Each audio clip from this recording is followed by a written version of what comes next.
Hey guys, welcome back to my YouTube channel. So today I'm going to be talking about one of my favorite movies of all time. It was made about 30-ish years ago, but it's still one of my favorite movies. It is called The Sandlot.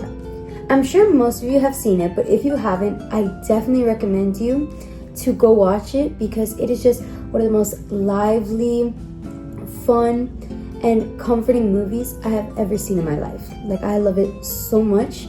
And I definitely think if you have not seen it, go watch it right now because it's such a good movie. Alright, but the topic for today is speaking on that movie because there's a theory that Benny the Jet Rodriguez, who is the main character in Sandlot, is Christ or the most Christ-like figure in the whole movie.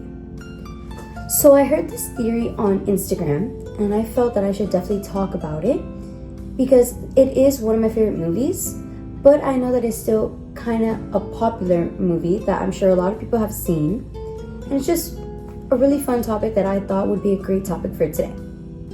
So I'm going to be explaining to you guys how I think Benny is Christ or the most Christ-like figure in the movie, and then I'm going to talk about all the other baseball players and what apostle they would be, either based on their vibe or just who they are in general.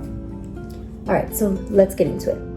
So we know that Benny surrounds himself with outcasts, the outcast group, which is the Sandlot group, instead of hanging around Philip's group, which is known as the better baseball team, but the Sandlot still beats them when they go to war. So even though he surrounded himself with the outcasts, and they respected him and treated him like their leader, which kind of shows how the apostles treated Jesus and respected him as their leader because he was their leader. And even though they did all that and he surrounded himself with those outcasts, the underdogs compared to Phillips's group and Philip's baseball team, it is still pretty well known in the movie that instead of being with that group, Benny should have been hanging around with the higher, more popular crowd. But he didn't. Just like how Jesus chose his 12 apostles from people who other people would have never chosen. They were like nobodies until they met Jesus. And that's where the similarity really comes from. The next part is that he helps Smalls, who is the lost soul in the movie, kind of similar to humanity. He helps the lost soul Smalls get into the group because at first the group did not want to allow him. They did not want to let him in at all. He was new, he didn't know how to play baseball, but Benny really took him under his wing as Jesus does to us and found him a spot in that group.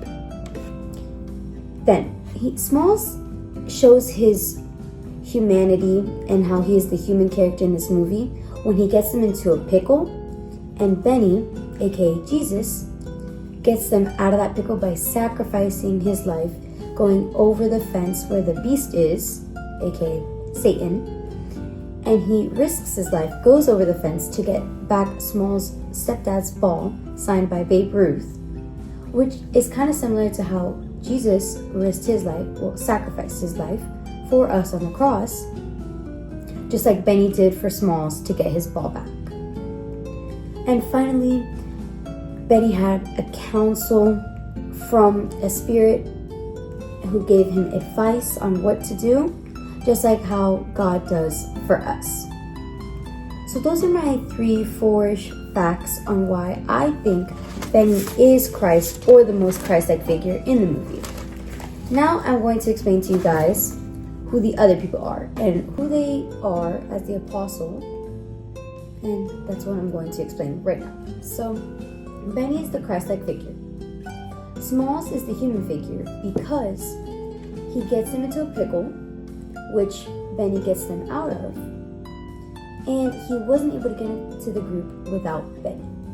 Just like how we can't get into heaven without following Jesus. Ham, he is Peter, because he is the loud one, the complainer, and the trash talker in the group. And this kind of is similar to Peter in a way because just like how he trash talks the other team to defend Benny and the team, it's just like how when Jesus was getting arrested, he chopped off the guard's ear to protect Jesus. Kenny is John, who is also their pitcher. And he shows leadership and has a humble, civilized rivalry with Peter, which makes sense because it shows the civilized rivalry that Peter and John had when they raced to Jesus' tomb and John got there first. Now, Timmy. Timmy is the older brother of Tommy, and he is James. There isn't much info about Timmy. The only thing it really shares about him is he's the older brother of Tommy, and that he did help them get the ball somehow. Tommy is Philip, and there's really no other info besides he is the brother of another apostle. Squints. Squints is Thomas. Thomas, aka Squints, is actually my favorite one to talk about because Squints in the story tells all the kids the story about the beast, who is on the other side of the fence. And the story is how you can't go over the fence because if you do, you will get eaten, just like how 2 kids did, and they never came back. So that's the story, and that's why what Benny did for Smalls was so important to Smalls, and just important to everyone because he risked his life to get Smalls' ball back, and just like Jesus did for us. So he's Thomas because he only believed in the story because he had all the details.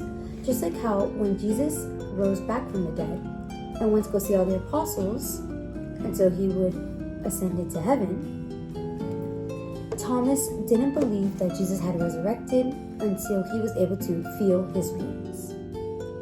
Yeah, one of my favorite characters is Matthew.